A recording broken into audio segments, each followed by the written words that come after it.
네, 국민의힘 소식으로 이어갑니다. 상임위 배정으로 촉발된 이른바 멱살잡이 소동, 권영진 의원에 대한 당 윤리위 징계가 개시됐습니다. 자, 당사자 두 의원이 사과하고 용서하고 했지만 중징계는 불가피해 보입니다. 숨가빴던 하루, 남영주 기자가 전해드립니다.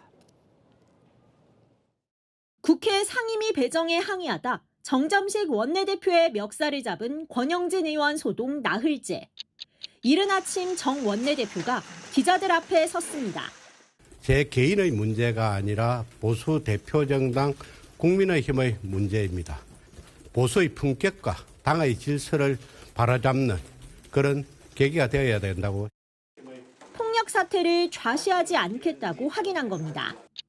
이어진 비공개 최고위원회에서 지도부는 권 의원이 자진 탈당하지 않으면 제명 등 중징계해야 한다는데 의견을 모았습니다. 자진 탈당을 권유하자는 의견과 특히 제명을 포함해서 최고 수준의 징계가 필요하다는 데는 참석한 모든 지도부 위원들이 공감대를 이뤘다는 점을. 당사자인 권 의원은 정 원내대표를 찾아와 사과했습니다. 제 인생에 있어서 너무나 큰 그런 실수였다. 아직도 내가 멀었구나. 인격적으로도 또 정치적으로도 아직도 내가 멀었구나. 주말 중에 사실 거의 잠을. 진심 어린 사과를 했고 저 역시 그걸 수용을 했습니다. 오후 2시 당 윤리위원회는 안건 1순위로 논의를 시작했습니다. 권영진 의원의 추태에 대해서 원외 당협위원장 41분의 뜻을 모아서 오늘 윤리위원회 제소서를 제출하러 왔습니다. 반면 김태호, 우재준 의원 등 비당권파 의원들은 강력한 처벌 대신 원만한 해법을 주문했습니다. 3시간이 넘는 회의 끝에 당 윤리위는 권 의원에 대한 징계를 개시하기로 했습니다. 채널A 뉴스 남영주입니다.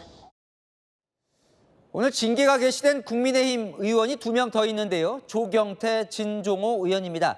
친한계 의원에 대해 첫 징계가 현실화되면서 당내에 다시 전운이 감돌고 있습니다. 이어서 김승희 기자입니다. 국민의힘 윤리위원회가 진종호, 조경태 두 의원에 대한 징계를 개시한다고 밝혔습니다.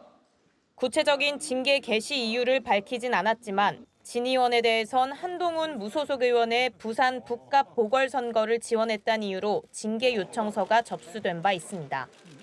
징계 물망에 오른 친한계 의원들 중에 진 의원이 첫 타자가 된 겁니다.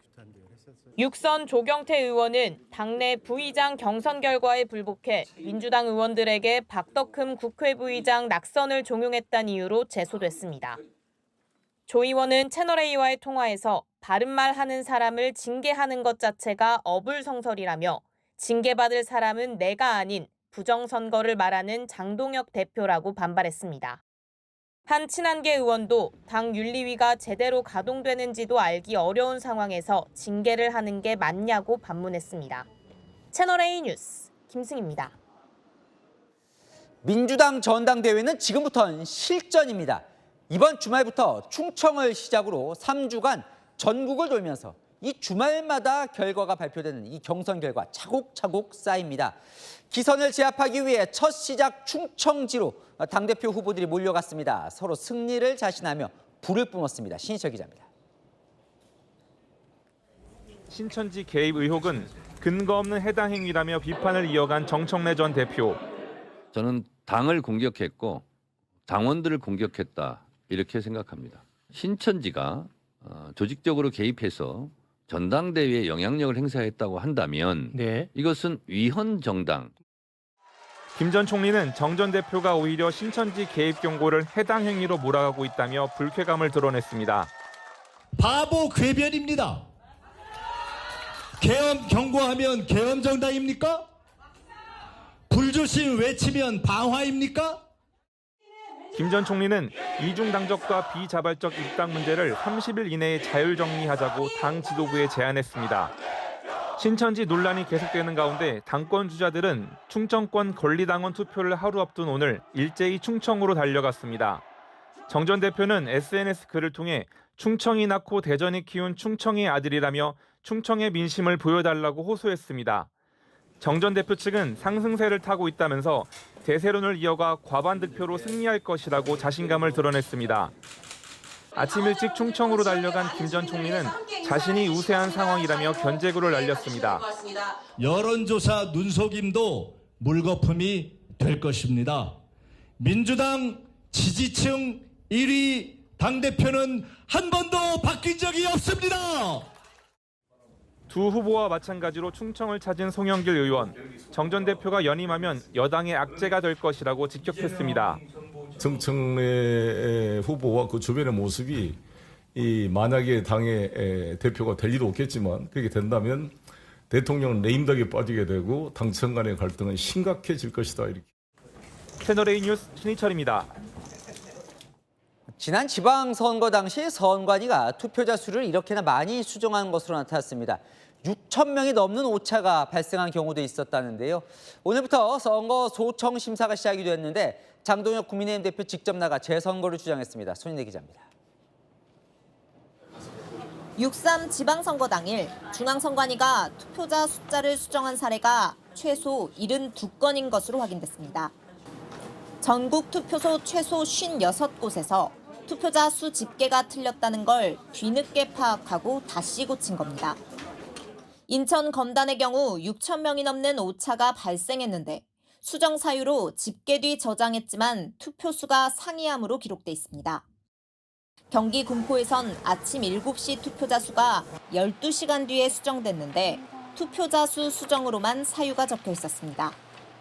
중앙선관위는 수정 사유가 발생해 허가를 받아 정상 처리한 것이라고 해명했습니다.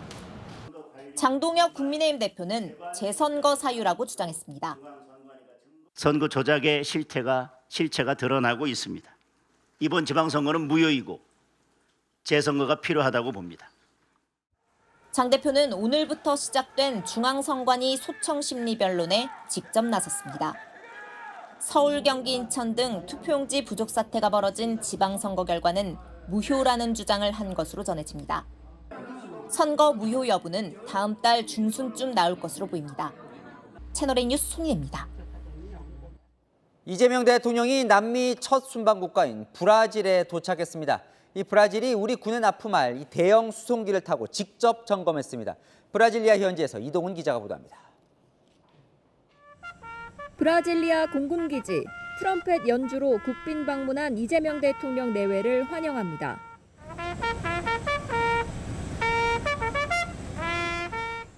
곧장 우리 군이 올해 말 1호기를 수입하는 브라질 대형 수송기 C390 시찰에 나섰습니다. 혹시 공군 구조기 있는 게 있을까요? Sim, ela é possível reabastecimento aéreo como uma das missões dela, com o kit de reabastecimento aéreo. 브라질과의 첫 국방 협력으로 향후 우리 전차, 장갑차 수출의 밑거름이 될 걸로 기대하고 있습니다.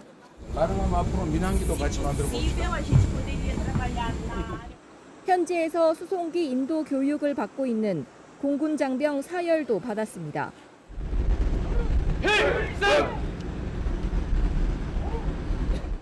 이 대통령은 현지에서 청와대와 연결해 화상 수석 보좌관 회의도 주재했습니다.